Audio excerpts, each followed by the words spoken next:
ดีลูกค้าวันนี้จะมารีวิวเครื่องให้เบิ่งนะจะมีสามรุ่นที่จะมารีวิวให้เบิ่งมี MC K2 แล้วก็Tactico ตัวนี้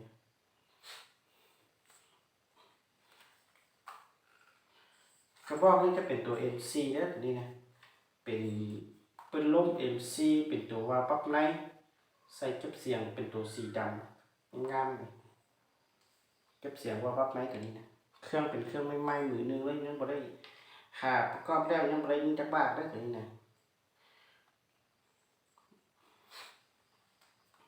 เป็นลม MC วาล์วปลั๊กในกล้องซองใส่เป็นกล้อง Discovery ขนาด 3/12 คูณให้ 4/12 นะเป็นตัวที่มีไฟในเลนมีทั้งสีฟ้าสีแดงแล้วก็ถังลมจะใส่เป็นถังครับถังอารูถังม้วนถัง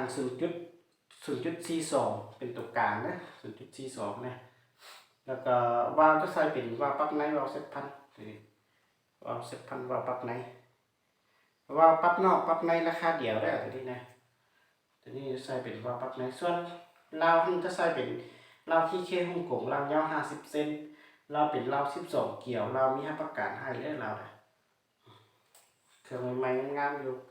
หาประกอบได้ลูกค้าคนไหนมักวาล์วปลั๊กนอกวาล์วปลั๊กในก็ติดต่อได้เลยราคาเดียวกันเลยทางแค่นี้สามารถดึงได้พับได้เลยพับได้มันสั้น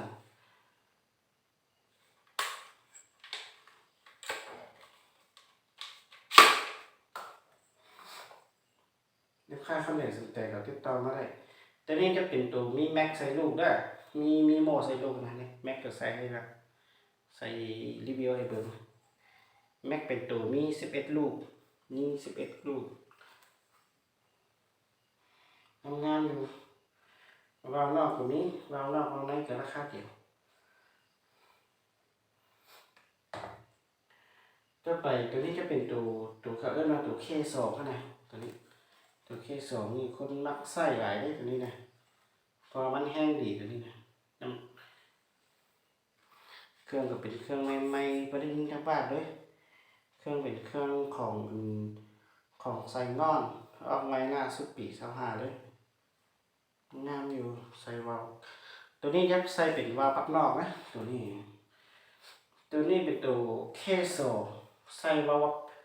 ปลั๊กนอกกล้องซองก็จะใส่คือเดียวเป็นกล้อง Discovery ขนาด3/12 คูณให้ 4/12 เป็นตัวที่มีไฟในเลนในกล้อง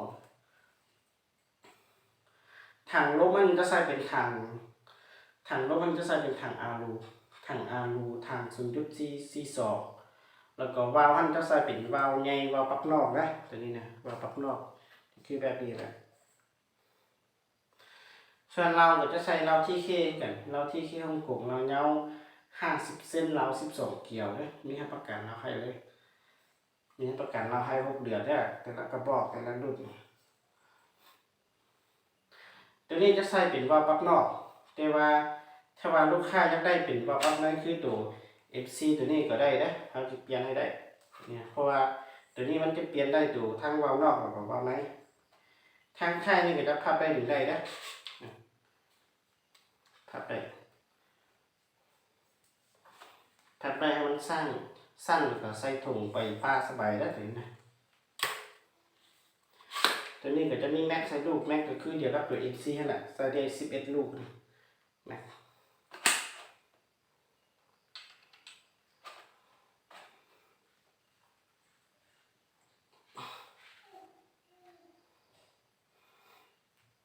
แล้วก็ตัวนี้จะเป็นตัว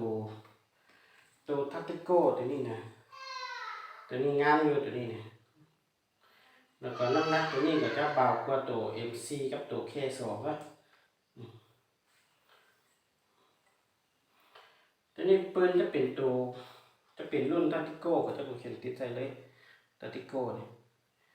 ปืนทัตติโก้ตัวนี้จะใส่เป็นกล้องก็คือเดียวกล้อง Discovery ขนาดของกล้องกัน3/12 คูณให้ 4/12 มีไฟเลนทั้งสีฟ้าสีแดงแล้วก็ถังลมมันจะใส่เป็นถังอารู 0.42 เป็นถังบน แล้วก็วาล์วตัวนี้จะเป็นวาล์วปรับในเพราะว่าตัวทัติโก้นี่ก็จะให้ไปทำงานมาจะบ่มีวาล์วปรับนอกกัน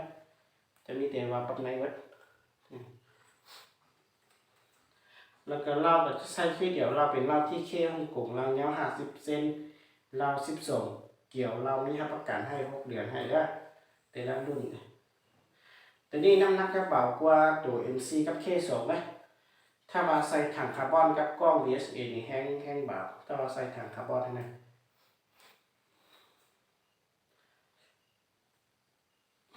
ตัวนี้ก็ทางไทยนี่ก็จะพับได้ดีได้แต่ว่าเครื่องเป็นเครื่องอ้อมไม้ล่าสุดปี25เลย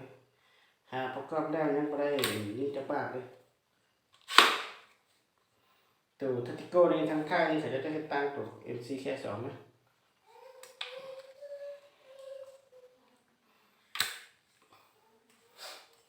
ทีนี้ก็ถ้าว่ามันใส่ถังคาร์บอนกับกล้องตัวที่ดีกว่าตัวนี้ก็มีตัวนี้แต่ว่าราคาก็จะเพิ่มแล้วตัวนี้ราคาจะสูงกว่าตัว MC กับ K2 หรือตัวทัติโก้นี่ถ้าว่าลูกค้าคนไหนสนใจอยากได้ปืนลมเราอยากสอบถามอะไรปืนลมเป็นอย่างก็ติดต่อทางวัดอะไรได้เครื่องนี้มีความสูงตัวใหม่ๆก็ได้ประกอบกลุ่มนี้ได้เครื่องเนี่ยเพราะแม่เราจะวัดตัวนี้นะตัวนี้ MC ใส่วงนอกวงในได้วัดตัวนี้นะสนใจแล้วต่อทางวัดแอปเดี๋ยวจะบอกรายละเอียดราคาแต่ละเดือนให้